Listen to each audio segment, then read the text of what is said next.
Corpus Christi Sunday. I am the bread of life. Whoever eats this bread will live forever.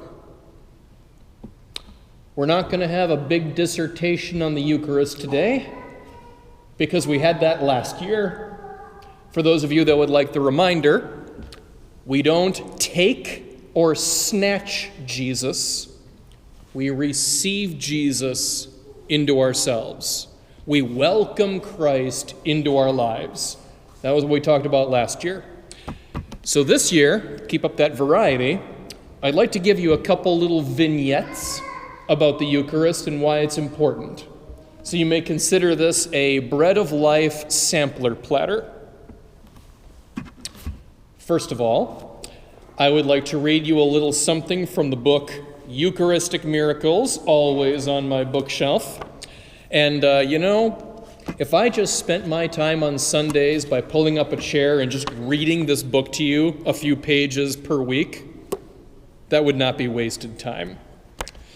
So I would like to read you a few highlights from one of the more ancient Eucharistic miracles. This is the miracle of Lanciano from the 8th century.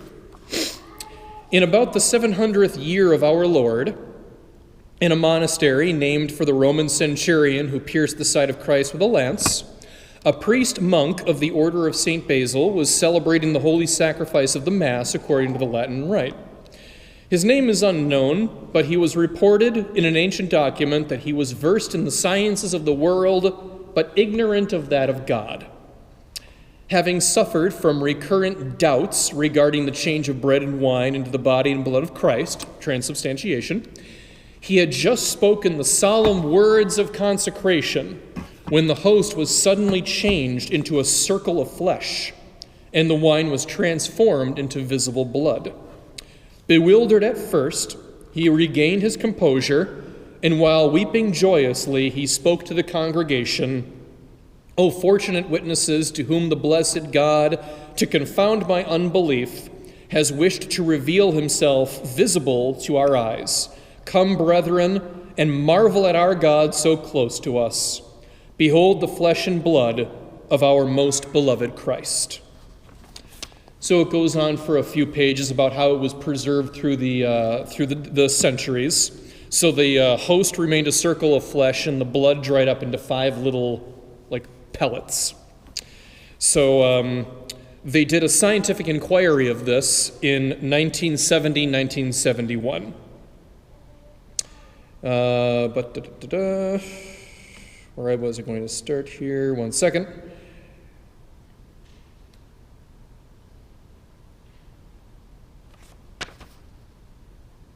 Okay, so as a result of the histological microscopic studies, the following facts were ascertained in March 4th, 1971. The flesh was identified as striated muscular tissue of the mitochondrium heart wall, having no trace whatsoever of any materials or agents used for the preservation of flesh. The flesh in the sample of blood were found to be of human origin, excluding the possibility that it was from an animal species. The blood and flesh were found to belong to the same blood type, AB. The blood was found to contain minerals in the same percentage ratio as those found in normal fresh blood. Professor Leone further noted that the blood, had it been taken from a dead body, would have altered rapidly through spoilage and decay. His findings conclusively exclude the possibility of a fraud perpetuated centuries ago. In fact, he maintained that only a hand experienced in surgical dissection could have obtained from a hollow internal organ like the heart such an expert cut.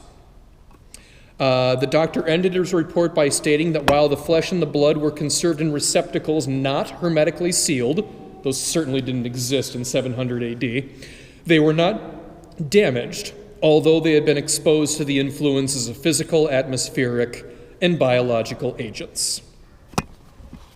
So that's fascinating. I love it. So there's 2 reasons that I shared this story, and I had a few to choose from. The first reason, the evidence remains. That was as recent as 1971. If you are I will believe it when I see it kind of person, You absolutely can do that if you're willing to travel to where they're reposed. Most of these are in Europe, I'll admit. But seriously, not for all of these miracles, but for a lot of them, this is more publicly available information than you might think. All you have to do is go, and you can see it for your own two eyes. The other reason I picked that story of the other ones in the book is because the priest was doubting the real presence of Christ in the Eucharist. Because that means that God does not reserve this stuff for only saints and the best of us. God intervenes, God brings himself to us when the time is right and where it is needed the most. We don't understand the pattern of it all, but God intervenes for the sake of saints and sinners alike. And that is the next thing I want to share. It's quicker, don't worry. Near the end of the book for the chapter on attitudes toward the Eucharist for Catholics of any generation. And St. Thomas More was often reproached by his friends for going to communion so often. He said, "Your reasons for wanting me to stay away from communion are exactly the ones that cause me to go so often. My distractions are great, but it is in communion that I recollect myself." And St. Bonaventure tells us that sinners must not stay away from the sacrament because they have sinned, since the more infirm a person feels himself to be, the more in want he is of a physician. We are also taught that the Blessed Sacrament produces sustaining, healing, and nourishing effects in the soul, much as material food nourishes the body. And if I kept on reading, it would make my next point. But what that says is that the Eucharist is a gift. Truly, it is a gift for all who wish to receive Christ in good faith.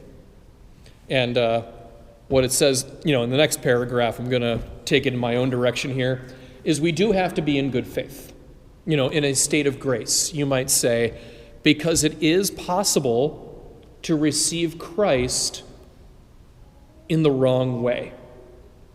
And I know that's true because I am guilty of it myself, at least once.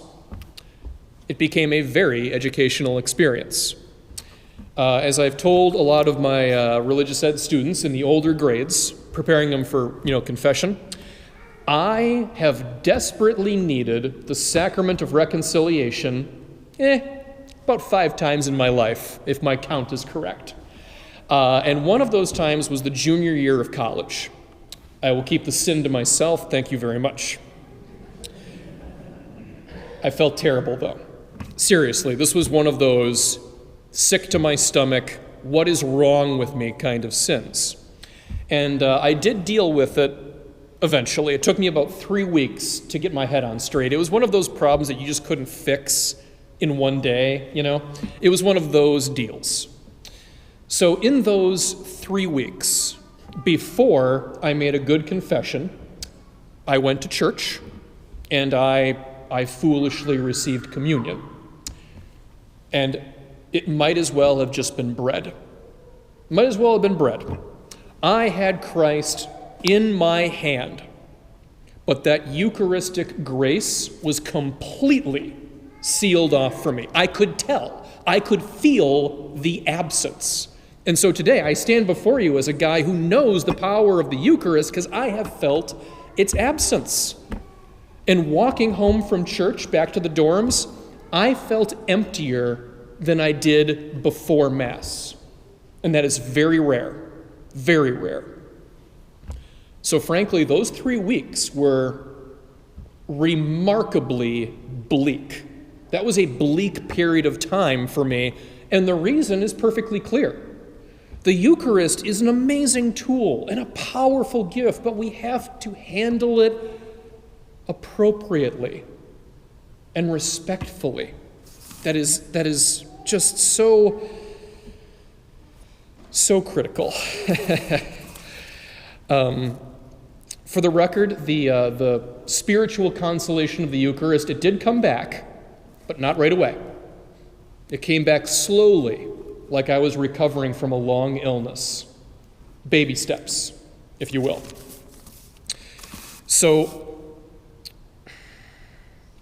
in case my point here isn't completely obvious, here it is.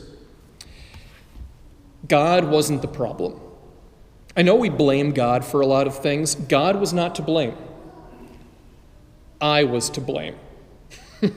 I was in a state where I could not receive Christ in good faith, because that's what sin does. It diminishes our ability to be the best possible version of ourselves, and it impairs our ability to be in communion with God. That is sin. And that's why we don't teach the Eucharist as if it's this separate sacrament in its own little world. It's a part of a whole. It is part of our piety. It is part of our morality. It really is a package deal. You got to have it all there for it to really work. So hopefully that makes sense. And look, as a concluding remark, the Eucharist is an act of faith, and it is a direct expression of the will of God. There is nothing that I or anyone else can say that will fully and truly do it justice. But I hope that you can respect and appreciate it for the gift that it is. Because men and women of faith from every era of history have celebrated this very same sacrament. And today, like so many other days, you have very little to lose and everything to gain. And it's faith that is the key that opens your eyes to the reality that is always before you.